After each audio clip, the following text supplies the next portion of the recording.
Okay, good afternoon, everyone. You are in our first ever scientific session held concurrently with our Firefighter Cancer Symposium. So for those of you here in the room and joining us online, welcome. We're really excited to offer this new program to be able to bring together scientists, clinicians, and firefighters in understanding how we could leverage different techniques in molecular biology and gene toxicity to study this question of cancer in the fire service. We put together, along with my colleague, Dr. Vince Reynolds, an amazing panel of scientists to be able to talk to you today a little bit about these different technologies that can be used to study this. I want to begin by thanking our sponsor, TwinStrand, who this session would not have been possible, and believes in the Firefighter Cancer Initiative to be able to bring together all these different people in the room from healthcare delivery, science, industry, our firefighters, to talk about how we can use this technology for risk mitigation. So we're going to wrap up now our scientific session with Dr. Jesse Salk. So Dr. Jesse Salk is a physician scientist from TwinStrand Biomedical Sciences, and he's going to be talking to us about DNA duplex sequencing. So please welcome, joining to the stage, Dr. Salk. Thank you again, Jesse. Thank you very much. Awesome. All right, well, thank you very much. Jesse Salk. I'm with a company called TwinStrand Biosciences in Seattle. I am a scientist. I run the company, but I'm also a physician. I am an oncologist, and I take care of patients with cancer at the VA hospital system. So I'm not a firefighter. I don't come from a firefighter background, but I'm really interested in talking to you about ways of using new tools and technologies for preventing patients from getting to me in the first place. I'm going to just talk through a handful of things today. I'm going to give you a little bit of a sense of some kind of key concepts. Some I'll go through quickly because they've been discussed today. I'm going to talk about using DNA sequencing technology, which is different than others have described today, for very high accuracy detection of mutations that are caused by either mutagenic or non-mutagenic carcinogens. That was something somebody asked about earlier, and I will definitely touch on that and sort of talk about applications specifically related to firefighters. Okay, so cancers and carcinogens. Basically, you've heard this before, but very simply, cancer is a genetic disease. It is a disease of somatic evolution, which means the DNA in cells that you have in your body changes during life. Cells mutate, meaning they change the nucleotide sequence. Most of the time, this has no impact on the cells, but occasionally these mutations land in parts of the genome that activate oncogenes or disrupt tumor suppressor genes, and this leads to the evolution of cancer, where successive waves of clonal evolution, mutations leading to outgrowth, leading to more mutations, leading to more outgrowth, acquire the phenotype of malignancy. And I, myself, take care of patients at the end of this process, but it is really important to avoid this process from the beginning. So, an unfortunate sort of maybe dirty secret of oncology is that we've had, although we've made a lot of progress in some cancers, primary prevention and early detection are far and away more impactful than treating late-stage cancers. I would much rather not have patients come to me than to deal with them when they are here. And so that's why we're really interested in technologies that let us identify processes at early stages, identify exposures that lead to DNA changes, and the evolution of outgrowth over this multi-year process as an opportunity to intervene and, more ideally, simply prevent those processes to begin with. Cancer is probabilistic, and this is very frustrating for people to think about, but there are people that do nothing wrong their whole life. They eat well, they don't smoke, and yet they still get cancer. On the other hand, there are conditions and exposures that do increase cancer risk.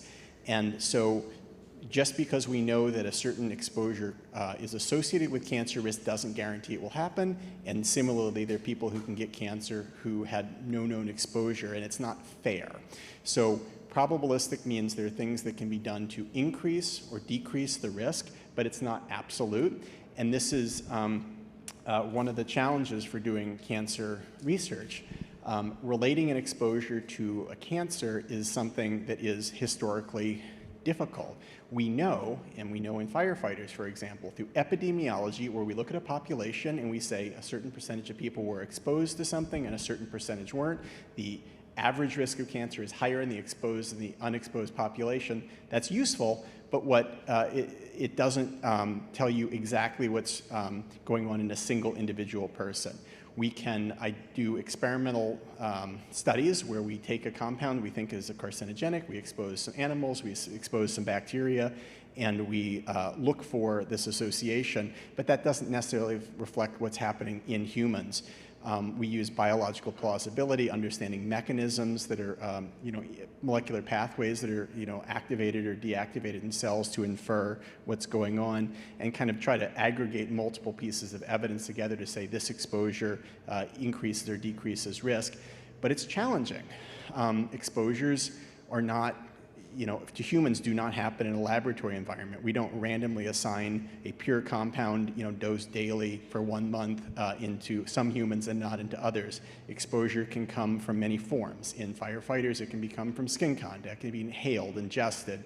It can be exposure to turnout gear, days or weeks after a specific fire, even by somebody who wasn't at that specific fire.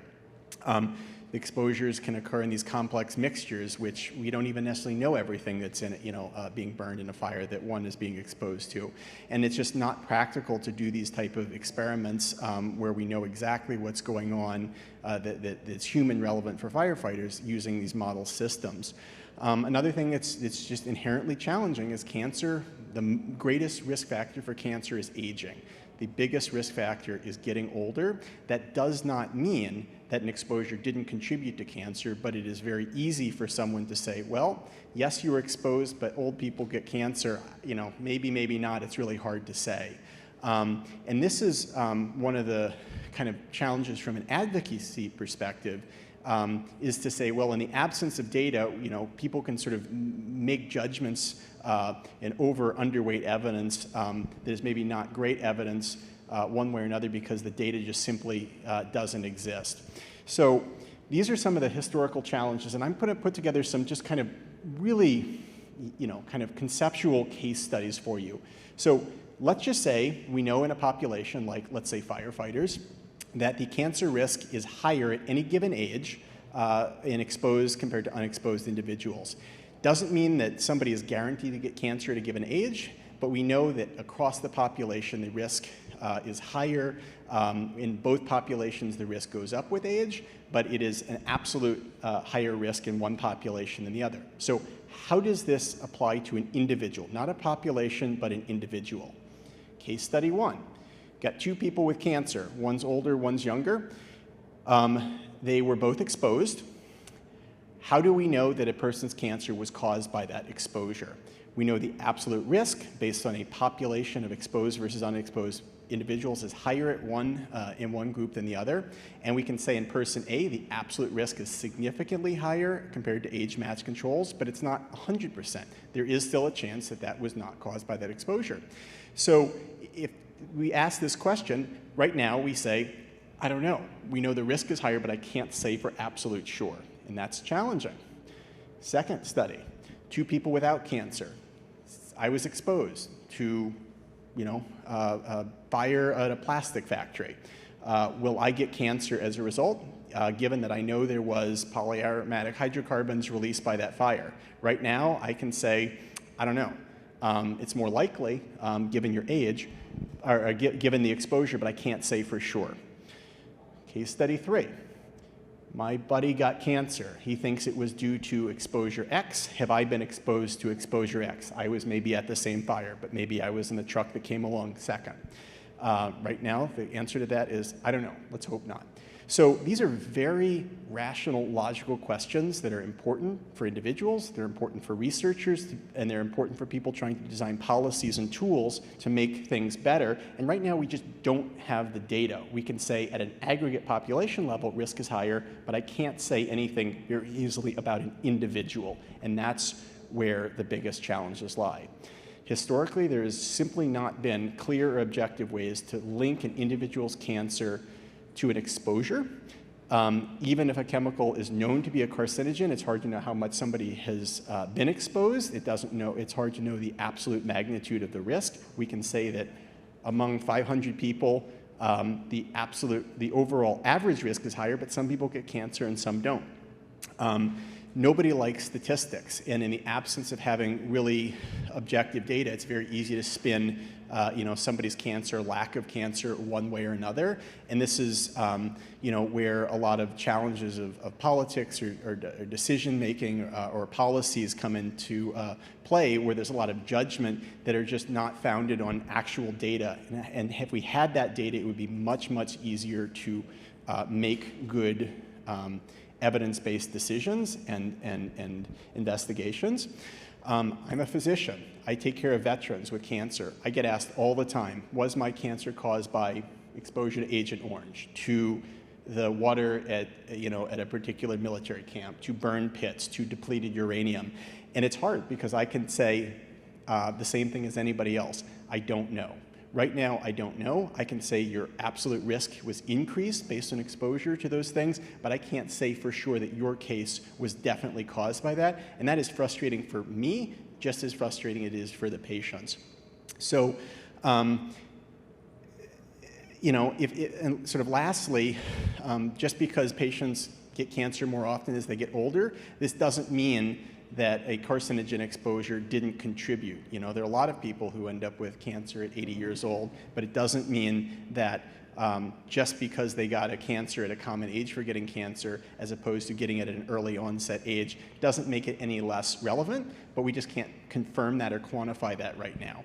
And just because a carcinogenic exposure occurs and cancer does not occur, doesn't mean there was no harm. These chemicals have implications beyond being carcinogenic or mutagenic, and they add, a significant harm from simply somebody being exposed and not knowing what their risk is, and worrying, thinking about the implications of that. Harm can occur even if the cancer does not occur. So my big takeaway from this little bit of a soapbox is to say the biggest challenge for exposure-associated cancer risk assessment and development of new and better mitigation strategies is our inability to objectively measure the impact of carcinogenic exposures for individuals, not just populations, but individuals, after an exposure has occurred but before a cancer is formed. In the absence of data, we are sort of shooting blind. So that brings me to, let's talk about technologies that can make this better, okay? DNA sequencing is a tool that I'm going to describe, but I want to give you a couple terms first and concepts to begin with. Carcinogen versus mutagen. These are often sort of treated in the lay public as synonymous, but they're not. A carcinogen is a chemical or some other form of exposure, could be radiation, that increases the risk of cancer. Carci means cancer, genesis, to create. A mutagen is a chemical that mutates DNA. It changes the sequence of DNA from one thing to another. In general, mutagens are carcinogens, but not all carcinogens are mutagens.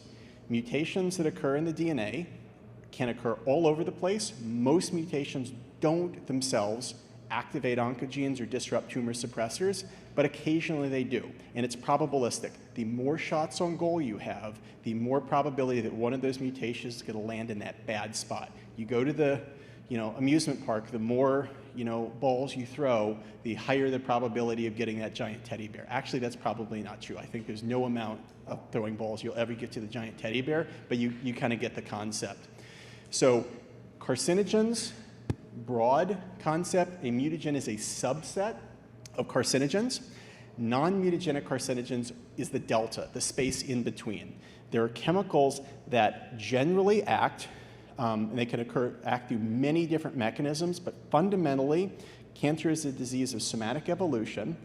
To have somatic evolution, or to have evolution, you need variation in a population, and that variation needs to confer a fitness advantage to allow things with a greater fitness advantage, in this case, the ability to grow and proliferate in an individual compared to something else.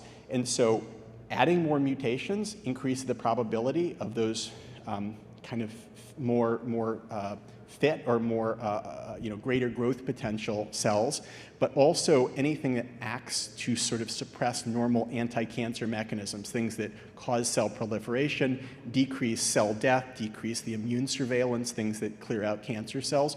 So prevention of mutations is one way of suppressing cancer, but there are other things in your body that suppress cancer, and non-mutagenic carcinogens are chemicals or exposures that through one way or another act at the level of enhancing selection as opposed to enhancing mutagenesis. Very important, because the way you measure the effect of one is not the same as the other, and that was a really good question that came up earlier. So, DNA sequencing. Cells have DNA. DNA is the plans that tell cells what to do. Every cell in your body started as the derivative from a single fertilized egg. As cells divide, that genome is passed down, and it is a covenant, a contract between all the cells in the body of how to cooperate and get along. And if mutations occur that allow cells, one set of cells to grow better than the other, that cell population takes over, and that is what somatic evolution is. So when a cancer forms, it ultimately forms, in most cases, probably from a single cell. After enough mutations have accumulated, that cell grows and it proliferates and it clonally spreads. And the pattern of mutations that are in the genome of that cancer, the genome that's in all of the cells, is an indelible record of past mutagenic exposures. And mutagenic carcinogens, those ones that increase mutations, leave often a very specific pattern that actually can be looked at in the late stage cancer, doing normal DNA sequencing, which sort of takes an aggregate population of DNA from that tumor, which all should share the same sequence, to look for patterns that indicate a particular type of exposure. Benzoate pyrene, a polyaromatic hydrocarbon, leaves a particular pattern. I'll show you examples of that. So mutagenic carcinogens can leave a very specific fingerprint. Non-mutagenic carcinogens may or may not. So from a mutagenesis perspective, we actually now have tools using standard DNA sequencing to sequence the whole genome of a tumor and look at patterns of mutations. And I'm not going to get into this in enormous detail, but one of these patterns is something called trinucleotide signatures. If you break down all the types of mutations that occur, for example, A to T or C to G, and you also look at the flanking bases, the flanking sequence of those around which those mutations occur, the relative proportion of those gives an idea about the underlying mechanism. Certain adducts that form in DNA, certain mismatches that occur and are bypassed by polymerases, and it gives a fingerprint that can actually be looked up in a database, and we can say, aha, this pattern has a similarity to a known pattern, and we can say this cancer looks like it was related to an exposure. This particular pattern here is related to exposure. This is an animal, but an animal that was exposed to urethane. Polyurethane, for example. This is the urethane, the monomer, just like vinyl chloride, polyvinyl chloride. You guys as firefighters are familiar with the carcinogenic effect of these monomers. This is a very, very classic pattern. Those gray peaks that have that sort of periodicity to them, you never see that in normal tissue. This is very characteristic of the mechanism of urethane. So if I sequence the tumor from somebody who is at a fire, and 10 years later they got a cancer, and I sequenced their whole genome of their tumor, and I saw this pattern of types of mutations, I'd say there was at least a contribution from, potentially from urethane, okay? So, but this concept only works when a cancer is already formed. Remember I said cancers are clonal populations. They all share the same DNA derived from that single cell. But in normal tissue, the only clonal relationship is the original, zygote, the founding, fertilized egg. And so when we take DNA from a tumor sample and sort of use standard DNA sequencing in it, we can identify clonal mutations. Those are present in all the DNA, but we can't detect subclonal or very low frequency mutations that are only present in some cells. When I'm exposed or someone is exposed to a mutagenic chemical, some cells get mutated, some don't. They don't all share the same mutation until a tumor forms, a clonal expansion event occurs, and that only happens once a cancer is formed. So great. It's possible to look backwards and say, you know, in cases of mutagenic carcinogens, there may have been a contribution of a specific chemical, but you know, I don't want to do an archaeologic expedition to figure out the past cause of cancer. I want to be able to look in the future. I want to be able to say, what has somebody been exposed to that may have put them at risk, so that we can follow them, that we can do things to screen for cancer, identify when exposures have occurred, so that we can take mitigation efforts from policy perspective. I can't just wait around 20 years and say, oh, well, you know, now 20 years later, there's a higher rate of cancer after, you know, certain chemical was added to turnout gear, or we started using a certain, you know, fire suppression foam. 20 years is too late. We need to know the information now. And the problem is that we don't have standard tools to be able to do that. We have standard DNA sequencing that can tell us about what may have caused, what may have contributed to a cancer. We have animal studies where we can take a compound and, you know, let the animals, half the animals be exposed to it, half not, and then a couple years later see if more tumors forms in one group than the other. We can do studies where we use kind of artificial transgenic organisms with these kind of selection systems in a laboratory environment.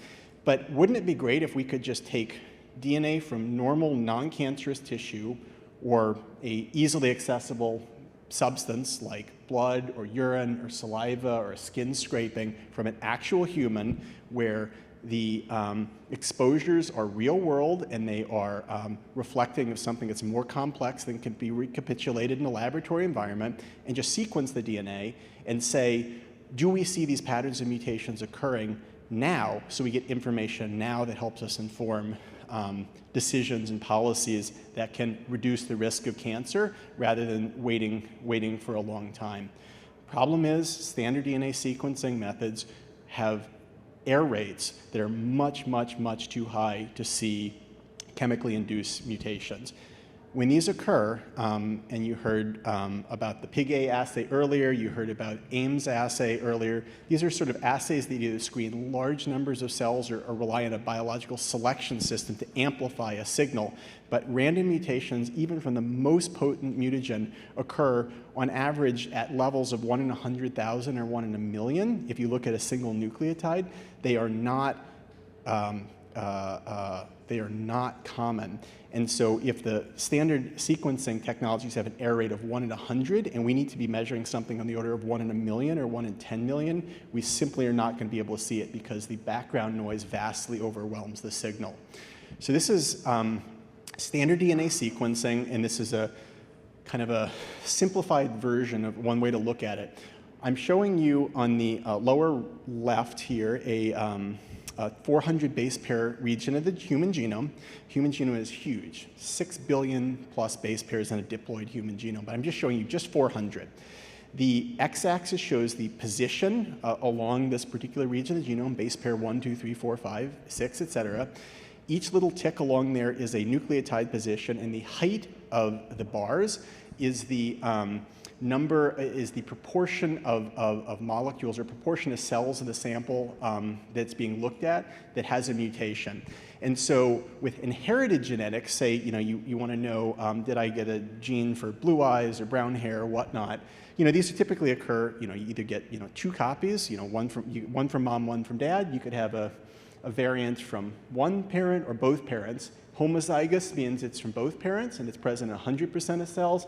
Heterozygous means it's present in half. You get it from just mom or just dad. And being able to see these things is really, really easy. This little bit of red fuzz here is the technical noise background. And from the perspective of looking at inherited variants, there's no problem with standard DNA sequencing. It works absolutely great. There's no way of confusing these blue bars with that background noise. But when you zoom in now and you see now the x-axis or the y-axis is maxed out at 1% rather than 100%, you can see the magnitude of that red noise. This is all technical errors, anywhere from 1 in 1,000 to 1 in 100. So if my technical limit of detection is 1% or 0.1%, and I'm trying to measure something on the order of 1 in a million or 1 in 10 million, how could I possibly know what's real and what's not? So, duplex sequencing is the technology TwinStrand is based around. It's something I developed when I was at the University of Washington about a decade ago. I'm not going to go into the, astronomically complex details of how it works, but fundamentally it is a technique that uses special biochemistry and special informatics with a normal DNA sequencer in the middle to drop error rates by more than 10,000-fold and let us see very, very, very, very low frequency mutations. This is similar type of plots I showed you in the last slide. In this case, on the standard sequencing, the x-axis or y-axis is maxed out at 1%. On the right is duplex sequencing, the exact same sample. You can see all that background noise goes away and there's only one true mutation here. This is not related to a mutagen exposure. This is actually from a patient who had a specific type of leukemia. I believe this is a patient with chronic myeloid leukemia who is being treated with a specific drug.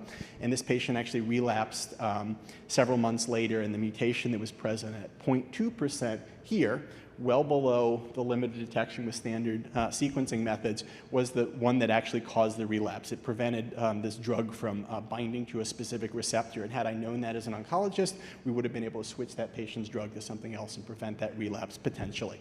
But you can see that's just one kind of example. It's very different from what we're talking about today, but how the ability to drastically improve your signal-to-noise ratio can matter. Genetic toxicology and mutagenesis is something where we are measuring mutations that are 3, 4, 5 orders of magnitude. An order of magnitude is tenfold. So I'm talking about 10,000 or 100,000-fold times lower frequency than what can be measured currently.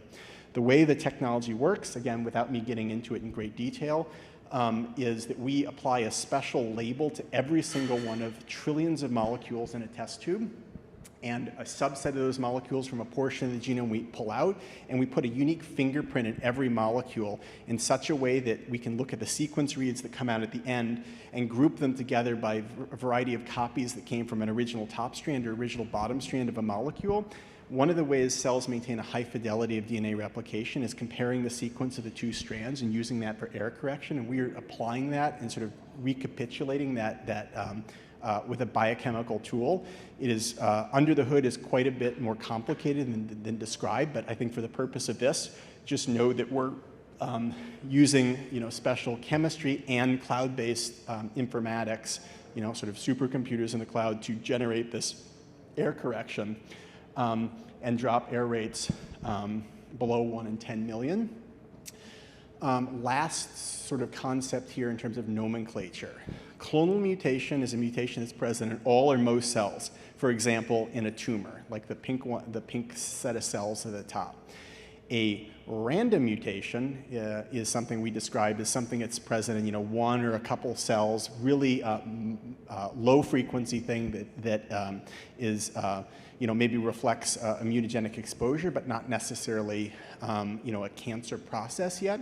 And a subclonal mutation is kind of again a general concept where you have a mutation present in probably more than one cell, and that might reflect a mutation that allowed the cell to grow better than its neighbors and proliferate.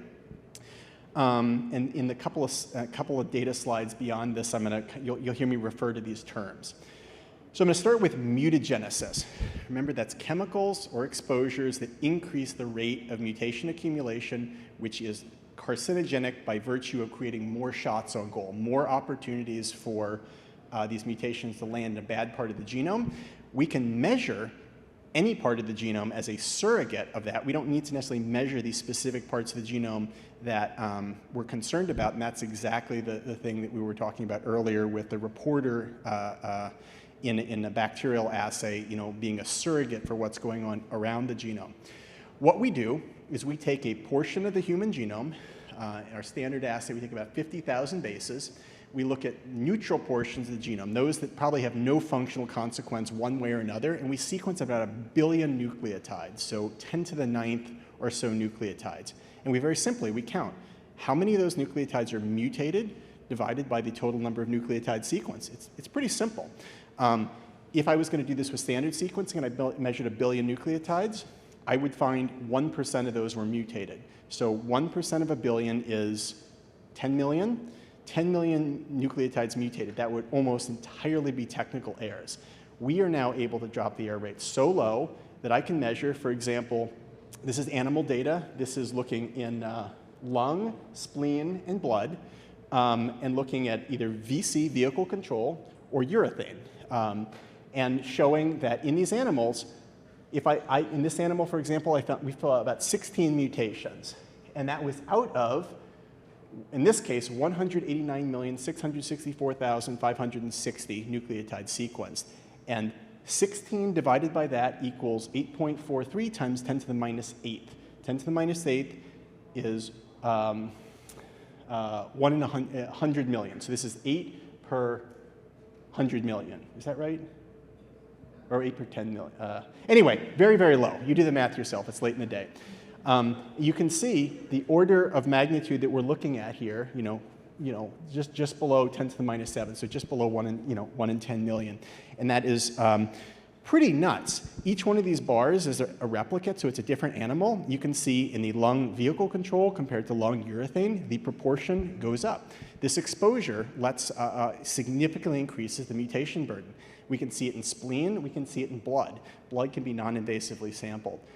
So this, the sort of tight statistical replicates that you can see, this is animal data, this is not human data, but the technique is based on measuring mutations in DNA in every organism with the exception of some single-stranded RNA viruses and other RNA viruses is double-stranded DNA based. Well, there's also single-stranded DNA viruses too. So that's what we're able to do.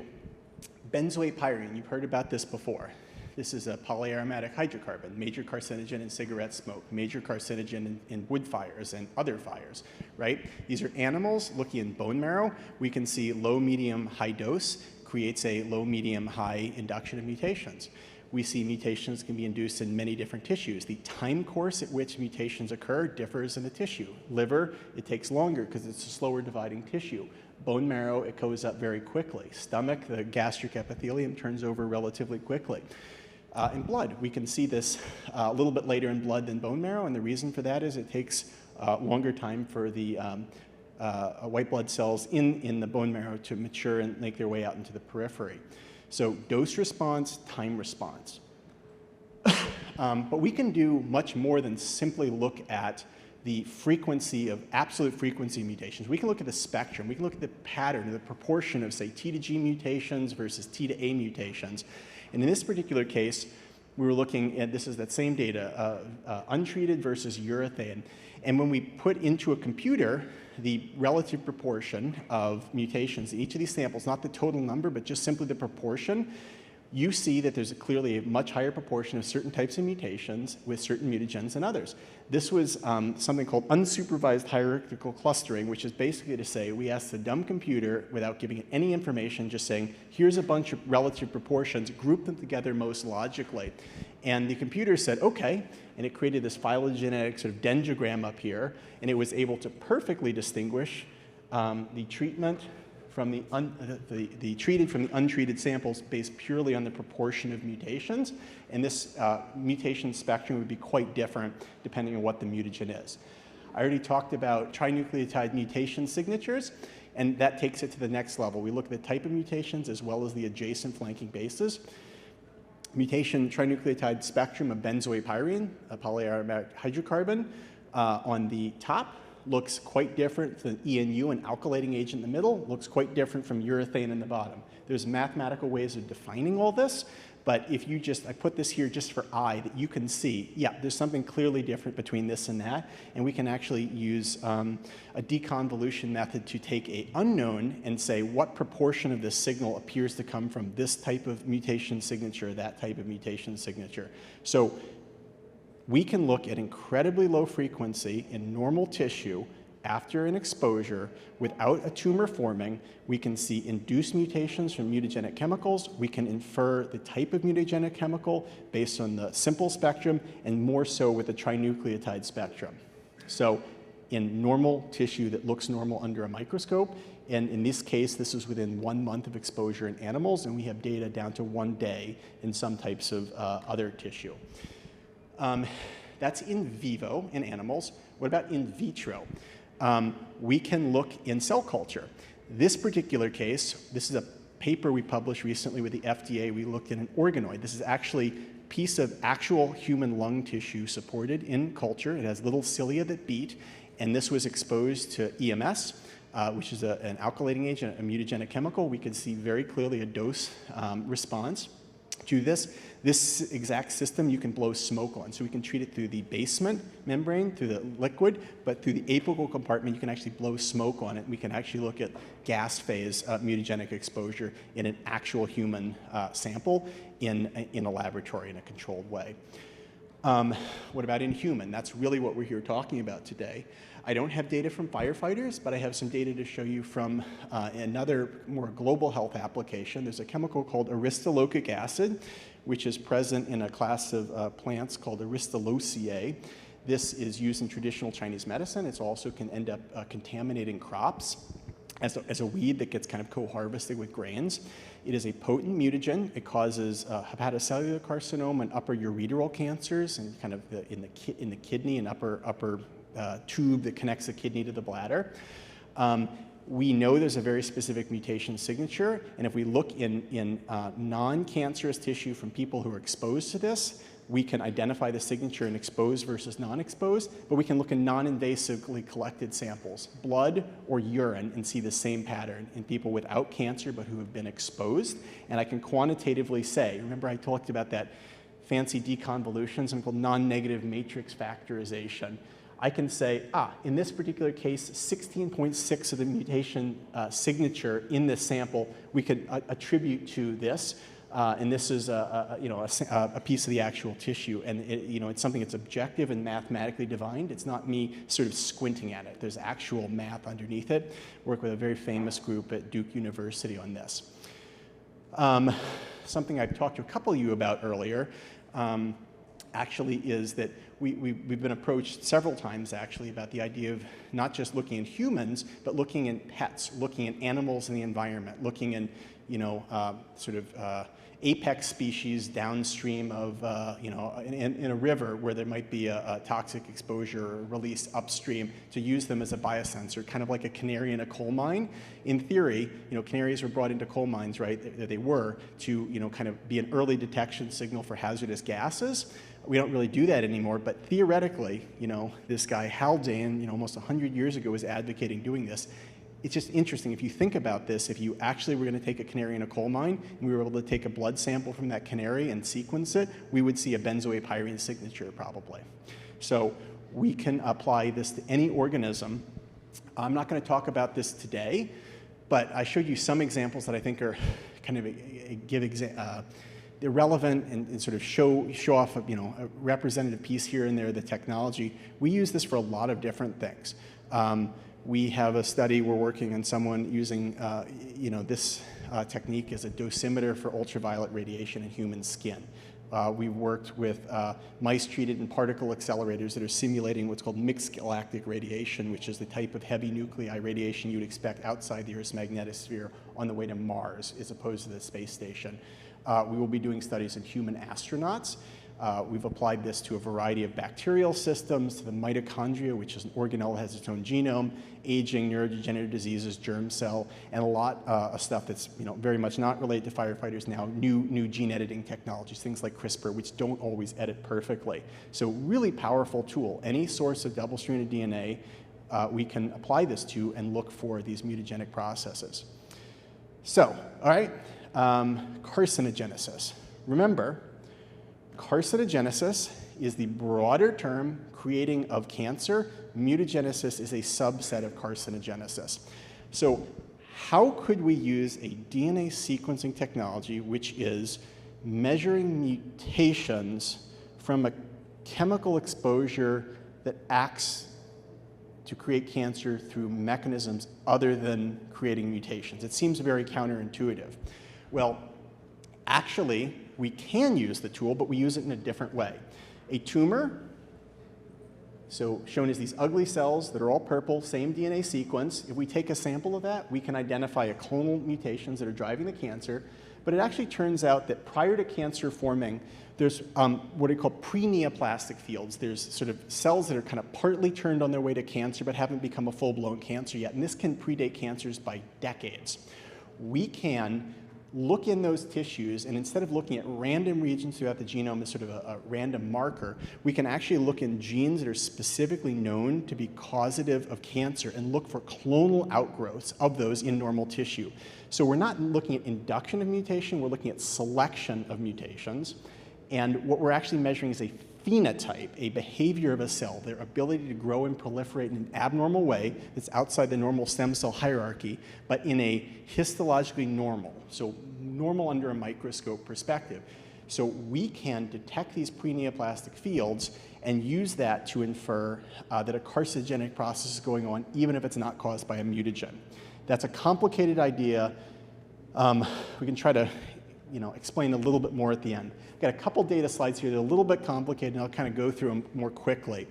One animal model for doing accelerated carcinogenesis testing is this animal called the TG-RAS-H2, which is a mouse that's been genetically engineered because it's got more copies of this kind of cancer-related gene in it to get cancer more easily. They get cancer at 6 months rather than a couple of years. And what we were able to do is sequence the gene that we know, the transgene, the artificial gene, that we know it gets mutated and that creates the cancer. And we're able to look in normal healthy tissue about a month after exposure and look through a handful of genes, but this one specific gene at this one very specific sequence has these large clones. So each little dot is sort of proportional to the number of mutations we see. So across all these genes here, we saw a bunch of sort of random mutations, low frequency things that are, individually present at, 1 in a million, 1 in 10 million. And here we see populations of cells making up as much as 1% of the sample we're looking at that have this very specific known pathogenic mutation that drives cancer. And so if we waited till 6 months, these animals would have gotten tumors, but we can see that in this case in less than a month because we're inferring a carcinogenic process. These animals were treated with urethane, which is a mutagen, but we're not measuring the mutagenesis, we're measuring the carcinogenesis, and the same concept is applicable to non-mutagenic carcinogens. There's another very classic piece of literature in cancer biology that dates back, probably 100 years. It was recognized that this concept of initiators and promoters, that it was recognized that animals treated with one type of chemical called an initiator, they didn't really get cancer. If animals treated with this other chemical called a promoter don't really get cancer, but if you treat something with an initiator followed by a promoter, they get cancer. And this is now recognized that based on the understanding of the mechanism, the initiator is sort of a low-grade mutagen, and the promoter is kind of a non-genotoxic carcinogen that creates accelerated cell growth. And DMBA and TPA, again, is just an absolutely classic example of kind of application cancer biology. When we used an assay that looked at mutagenesis, which is on the top, and an assay that looked at carcinogenesis on the bottom, what we saw is that in animals treated with neither compound, they had no mutation signature, that nothing showed the mutagen exposure, and we didn't see any cancer-related clones, which is this bottom.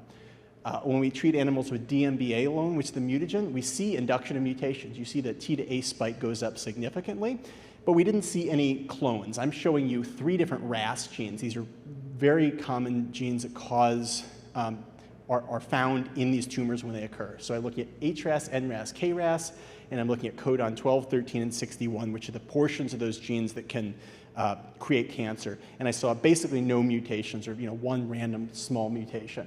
When we look at the animals treated with DMBA followed by TPA, the initiator followed by the promoter, we see the mutation signature from the mutagenic carcinogen, and we see the clonal outgrowths. We see these large clones at the most pathognomonic site in the gene within a matter of weeks. So we are measuring both mutagenesis and carcinogenesis at the same time, different things. If we were treating with a non-mutagenic carcinogen, we would only see the carcinogenesis portion and not the mutagenesis. And again, both cases you need to be measuring very, very, very low frequency mutations because the technical background noise is much higher than this, and you need to be able to get below that, and neither of these approaches would have been possible. Last thing here is that this is a study, unrelated, this is a Cell Reports paper we had a couple of years ago. where we're looking at carcinogenesis, but in humans. And we're not looking in relation to, we weren't looking in relation to exposure, but we were actually looking in relation to aging. And this is another one of these challenges, and Vinny brought this up earlier. With aging, clones of pathogenic mutations, this study was looking at P53, which is a classic tumor suppressor gene, they increase in abundance with age, and the proportion, and the mutations that show up are these ones that they're sort of commonly seen in cancer. They're not just random. So there's actually both mutagenesis and clonal evolution. Carcinogenesis is normal aging. This was a study actually, we were looking at newborns, middle-aged, and a centenarian, who all of which were sort of not exposed to specific mutagens or carcinogens that we knew about. And you can see with age, this happened. This 100-year-old did not have cancer that we know of, but she was accumulating these as part of aging. So this is really challenging because remember I said people get more cancer with age, and we're saying that we can actually see this clonal outgrowth with age. Well, if you look at the types of mutations you see with age, the pattern of them and where they land in the genes is, this is sort of proportional to the position in the gene. They all cluster in the middle of this DNA binding domain. This is the same portion of the gene, but this is data from thousands of cancers and, in a database. And you see that the mutations in P53 in cancer are almost exactly the same as these clones you see with aging. So, well then how is this helpful if I'm saying this happens normally with aging? The magnitude of it changes.